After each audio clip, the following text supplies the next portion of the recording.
বিয়ের আগে বউরে বলে দিবেন, শোনো বউ, আমি কিন্তু বড় তেড়া যুবক, আমি কিন্তু 2 নম্বর পথে কামাই করব না।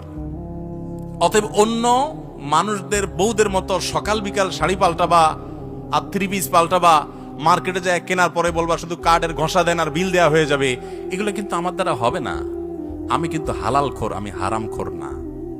বলা যাবে না ইনশাল্লাহ? হবু বউরে বলে দিতে পারবেন না? বেশিরভাগ ক্ষেত্রে দেখবেন ওই মেয়ে বলবে, আব্বু না, সমস্যা আছে ছেলের, কারণ তার দরকার কি? একটা চোর। তার দরকার একটা চোর, তার দরকার একটা ঘুষখোর, তার দরকার একটা দুর্নীতিবাজ, তার দরকার একটা টিন চোর, তার দরকার একটা গম চোর। সে সৎ মানুষ পছন্দ, আপনি সাথে সাথে সেজদা পড়ে যাবেন, যাক একটা চোর প্রিয় মানুষ থেকে আল্লাহ আমাকে মুক্তি দিছে।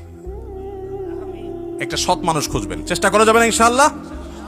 অসৎ হওয়ার জন্য যোগ্যতা লাগে না, অসৎ হওয়ার জন্য যোগ্যতা, চোর হওয়ার জন্য যোগ্যতা লাগে না, সৎ হওয়ার জন্য যোগ্যতা লাগে।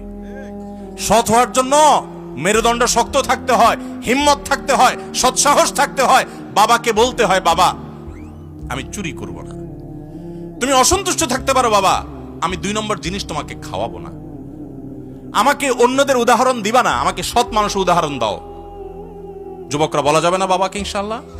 বেয়াদবি করা ছাড়া সুন্দর ভাই বলা যাবে না। আল্লাহ আমাদের সবাইকে তৌফিক দান করুন।